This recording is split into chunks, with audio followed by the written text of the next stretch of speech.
মাদককে নির্মূল করার জন্য। যেহেতু ওসি মহোদয় স্যার আছে, আমি একটা কথা বলবো, আমরা একটা লাস্ট বর্ডারের মধ্যে আছে বাবুটিপাড়া, আমাদের থানায় পড়ছে, যার কারণে কোনো ঘটনা ঘটলে বলে বাবুটিপাড়া।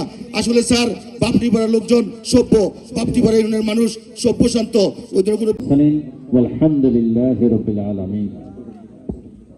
ধন্যবাদ, সকলে ভালো থাকবেন, সুস্থ থাকবেন। মাদক মুক্ত হয় প্রত্যেকেই। লাজুর যেভাবে একটা মিটিং এর আয়োজন করছে, আমি মনে করবো বাবুটিপাড়া ইউনিয়নের নেতৃবৃন্দ দল মত নির্বিশেষে প্রত্যেকেই মাদকের বিরুদ্ধে। এই সমাজে হবে না মাদক বিক্রেতার ঠিকানা। আমরা আসলে দীর্ঘদিন পরে একটা মহতী উদ্যোগ নিছি, কিন্তু এই উদ্যোগটা আরও আগে নিলে আজকে কিন্তু আমাদের শুধু শহীদের পরিবার না, শহীদ না, বোরারচর থেকে আরম্ভ করে এইখানে এরকম কোনো লোক, বহুত লোক মাদকের বিক্রেতার সাথে, মাদক সেবনের সাথে জড়িত। তাই এদের মূল উৎখাত করতে হইলে আমরা সবাই সম্মিলিতভাবে প্রচেষ্টা নিলে আমরা এটা সাকসেসফুল হব।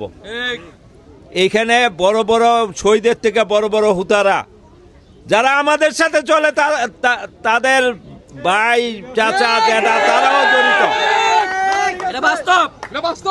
আমরা দীর্ঘদিন ধরে এই মাদকের এই বাস্তব সত্য দুইটা কথা বলতে হয়।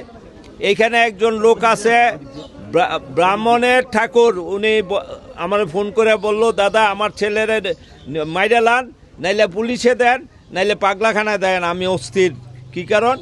মাদক সেবনে সে কোন সময় আমরা মাইরা লাই।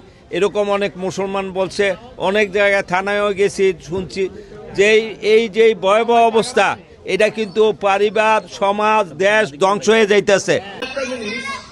মাদক আমাদের ক্যান্সারের মতো ছড়াই গেছে আমাদের সমাজে। এক সময় ছিল আপনার, আমরা ছোটবেলা দেখছি মাঝে মাঝে চুলাই মুখ খেত এবং আপনার গাঁজা সেবন করত।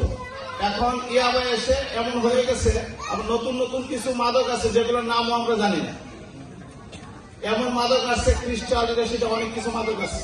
এই মাদকের ভয়াবহ এমন ভাবে ছড়িয়ে গেছে, বিশেষ করে ইয়াবা গ্রামে গ্রামে তো আছে, পাড়ায় পাড়ায় ঢুকে গেছে। এমনকি অনেকের ঘরে ঘরেই আছে। অনেক বাবা মা আপনারা জানেন না আমার সন্তান কি করতেছে।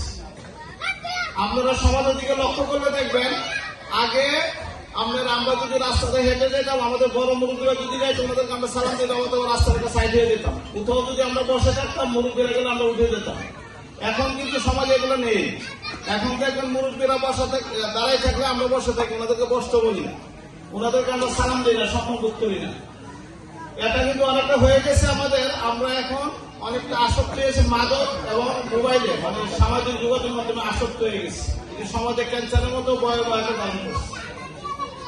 এই মাদক আসলে আমরা পুলিশের একা পক্ষে সম্ভব নয়। এই কারণে আমরা চাচ্ছি, আমরা এই সমাবেশের মূল উদ্দেশ্য হলো, আমরা চাচ্ছি আমাদের সমাজের প্রত্যেকটি স্তরে প্রত্যেকটি সদস্যের আমাদের সহযোগিতা চাচ্ছি। আমাদের সহযোগিতা করে আমরা মাদককে নির্মূলে আমরা এগিয়ে যাবো।